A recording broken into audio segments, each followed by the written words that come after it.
এদিকে ডালাসে টাইগারদের প্রথম ম্যাচ ঘিরে প্রবাসী বাংলাদেশিদের মাঝে উত্তেজনা চরমে।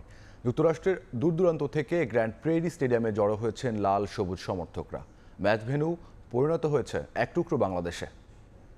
আগে ভালো করলেও আজকে যে ম্যাচটা ভালো করতে হতো, খারাপ করলে আজকে ম্যাচটা ভালো করতেই হবে। সো অনলি অপশনস আমার একটাই চিন্তা যে আমরা ফ্রেশলি স্টার্ট করি। আই হোপ টিম সেটাই চিন্তা করছে এবং আমি expecting something good. I support Bangladesh cricket team.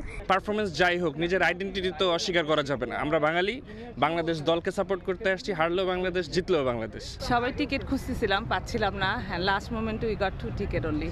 আমাদের প্লেয়ারদের অ্যাবিলিটি আছে, কিন্তু রাইট টাইমে পারফর্ম করে না।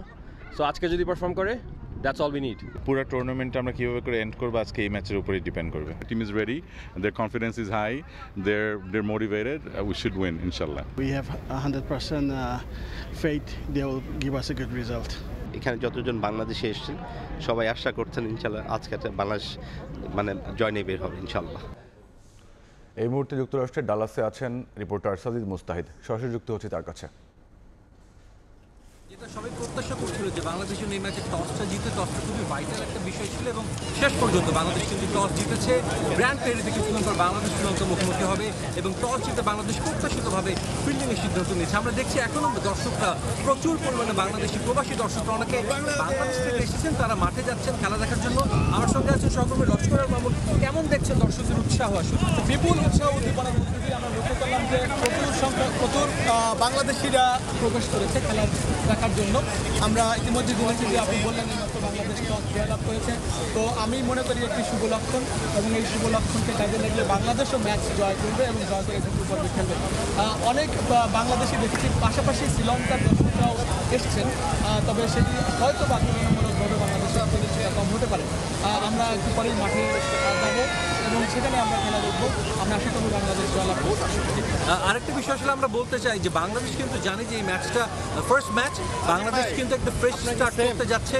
তবে একটা বিষয় কিন্তু স্পষ্ট যে শ্রীলঙ্কা কিন্তু কিছুটা ব্যাকফুটে থেকে এই ম্যাচে মাঠে নামবে এবং কারণ আমরা জানি যে তারা প্রথম ম্যাচে কিন্তু খুব বাজেভাবে হেরে গেছে সাউথ আফ্রিকার সাথে। সো এই ম্যাচটাতে তারাও চাইবে বাউন্স ব্যাক করতে। তবে বাংলাদেশ টসটা আমরা জানি যে এখানে গতকালকেও পাকিস্তান এবং যুক্তরাষ্ট্রের দারুণ একটা ম্যাচ হয়েছিল, সেই ম্যাচে কিন্তু চেস করার টিম তারাই কিন্তু জিতেছে। দারুণ একটা ম্যাচ হয়েছিল। এর আগের ম্যাচেও আমরা যদি বলি যে এখানে যে 3টে ম্যাচ হয়েছে, প্রত্যেকটা ম্যাচে চেজিং টিম কিন্তু জয়লাভ করেছে। সেক্ষেত্রে বাংলাদেশকে আমরা বলতে পারি কিছুটা হলো অ্যাডভান্টেজে শুরু করছে এবং নিশ্চিতভাবে একটু আপনি যদি বলতেন যে কতটা আশাবাদী আসলে। আমরা তো অনেকের সাথে কথা বললাম, সবাই খুব আশার কথা শুনেছি। আপনি কতটা আসলে আপনি শুধু ক্যালিফোর্নিয়া থেকে এসেছেন? আমরা খুবই আশাবাদী।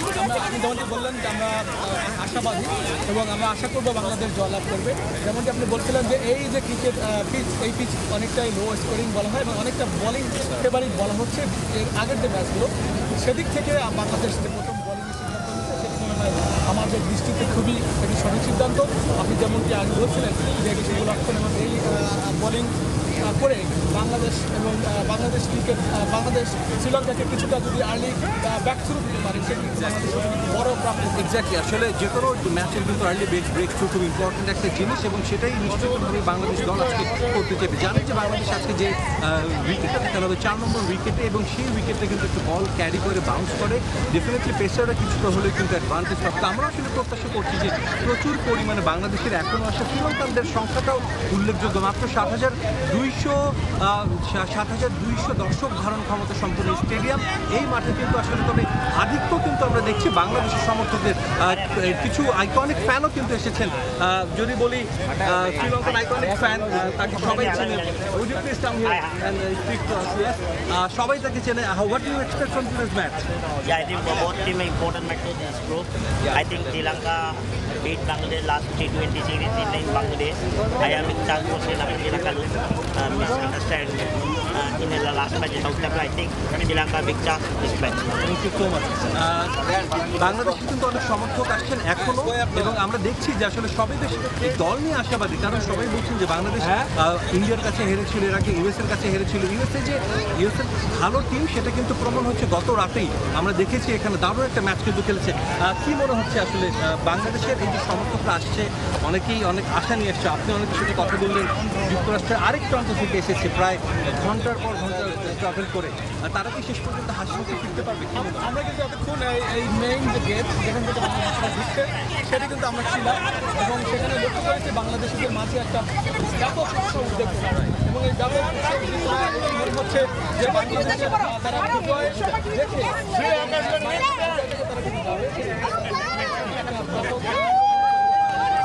দেখে আসলে বাংলাদেশের ম্যাচটা ইম্পর্টেন্ট। বাংলাদেশ যদি এর আগে ওয়ার্ল্ড কাপে দুটো ম্যাচ খেলেছে শ্রীলঙ্কার এগেইনস্টে, সেই দুটো ম্যাচেই কিন্তু বাংলাদেশ হেরে গেছে।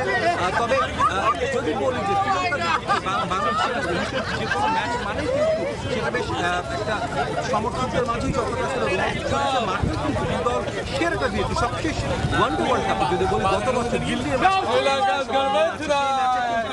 টাইম কাপ ইনসিডেন্ট হয়েছিল, যা পুরো ক্রিকেট বিশ্বে আলোচিত হয়েছিল। এবং মাইল ফলকে স্পর্শের এই ম্যাচটি তিনি রোহিত শর্মার সঙ্গে আসলে একমাত্র রোহিত শর্মা এবং তিনি কিন্তু দুইজন ক্রিকেটার যারা আসলে সবগুলো ওয়ার্ল্ড কাপে খেলার তাদের রেকর্ড হচ্ছে। সাকিব আল হাসান আজকের ম্যাচে যদি 3টা উইকেট পান, ফার্স্ট অ্যান্ড ওনলি ক্রিকেটার হিসেবে তিনি টি-20 ওয়ার্ল্ড কাপে 50 উইকেটের মাইল ফলকে স্পর্শ করবেন। সাকিবকে দেখতে অনেক ক্রিকেটার, অনেক ফ্যান্স এসেছেন যারা বলেছেন যে লাভ সাকিব, তারা সাকিবের খেলা দেখতে এসেছেন। সাকিব কি পারবে আপনার মনে হয় তাদের প্রত্যাশা পূরণ করতে? একেবারে সঠিক বলেছেন। আমরা লক্ষ্য করেছি যে অনেকে যারা বাংলাদেশি সমর্থক এসেছেন তাদের হাতে প্ল্যাকার্ড ছিল, সেই প্ল্যাকার্ডের মধ্যে কিন্তু আমরা লক্ষ্য করেছি যে সাকিবের নাম লেখা রয়েছে এবং সাকিবকে তারা পছন্দ করে এবং সাকিব দলে উঠুক এটা কিন্তু তারা যাচ্ছে। একটু পরেই সে ব্যাট এবং বলের যে লড়াই, সেই লড়াইটি কিন্তু কিছু সময় পরেই শুরু হবে। আমরা সেই খেলার খবর আপনাদেরকে আপডেট জানাবো। অবশ্যই সেটা আমরা তো জানাবো। তবে আমরা বলতে চাই যে আসলে এর আগেও বাংলাদেশ যে যুক্তরাষ্ট্রের বিপক্ষে যে 3টে ম্যাচ খেলেছিল, সেই ম্যাচ 3টে কিন্তু হয়েছিল টেক্সাসেরই, আরেকটা জায়গায় হিউস্টনে, এই ম্যাচটা হচ্ছে ডালাসে। এই ডালাসে কিন্তু এই প্রথম বাংলাদেশ কোনো ম্যাচ খেলতে যাচ্ছে। Bangladesh for the first time ডালাসে কোনো ম্যাচ খেলবে এবং যার কারণে কিন্তু ডালাসবাসীর মধ্যে আসলে অনেক উৎসাহ উদ্দীপনা কাজ করছে। আপনার ফোনটা একটু আমি দেখতে চাই। বাংলাদেশ কিন্তু টস হয়ে গেছে আমি জানি, একটু আমরা আপনাদেরকে জানাতে চাইবো যে আসলে বাংলাদেশের স্কোয়াডটা কেমন হচ্ছে সেটা একটু আমরা জানাতে চাইবো। কারণ বাংলাদেশ দলে আমরা জানি যে শরীফুল ইসলাম খেলবেন না, তার কিন্তু আমরা জানি তার ইনজুরি ছিল। এছাড়া বাংলাদেশ দলে আমরা যদি দেখি যে নাজমুল হোসেন শান্ত টস জিতেছেন এবং টস জিতে তিনি ফিল্ডিংয়ের সিদ্ধান্ত নিয়েছেন। এখন পর্যন্ত বলা যায় যে এখন পর্যন্ত আসলে 11 আমাদের হাতে এসে পৌঁছায়নি। 11-এ নিশ্চয়ই আমরা কিছুদিনের মধ্যেই আমরা পেয়ে যাবো। বাংলাদেশের 11টা আমরা পেয়েছি। যেটা বলছিলাম যে জাকের আলী অনেক গতকাল রাতেও যখন বাংলাদেশে যারা আছেন সমর্থক বা যারা ভিউয়ার তাদেরকে বলেছিলেন যে জাকের আলী অনেক হয়তো ম্যাচটা খেলতে পারবে না, জাকের আলী অনেক কিন্তু বাদ দিয়েছে। তবে ইন্টারেস্টিং বিষয় হলো বাংলাদেশ কিন্তু 3 পেসারকে মাঠে নেমেছে, তাসকিন মুস্তাফিজ এবং তানজিম হাসান সাকিব, এবং বাদ করেছেন কিন্তু শেখ মেহেদী। কারণ শেখ মেহেদীর কথা বলতেই হয়, তিনি কিন্তু দারুণ ভালো বোলিং করছিলেন। এবং শেখ মেহেদী আমরা যদি বলি যে লাস্ট গত কয়েকটা ম্যাচে কিন্তু টি-20 ম্যাচে স্পেশালি বাংলাদেশের বোলিং ওপেন করেছিলেন। তার কিছুটা হলেও আসলে সারপ্রাইজিং।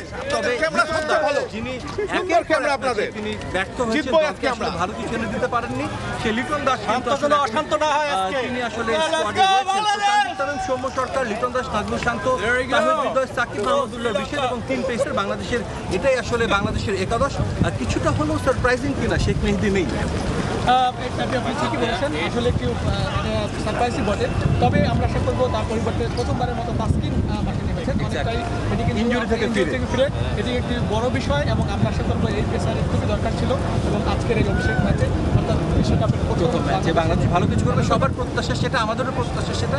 নিশ্চিতভাবে আমরা আপনাদেরকে পরবর্তীতে জানিয়ে দেবো ম্যাচের আপডেট। তো আমাদের কাছে এই ছিল ডালাস থেকে সবশেষ খবর।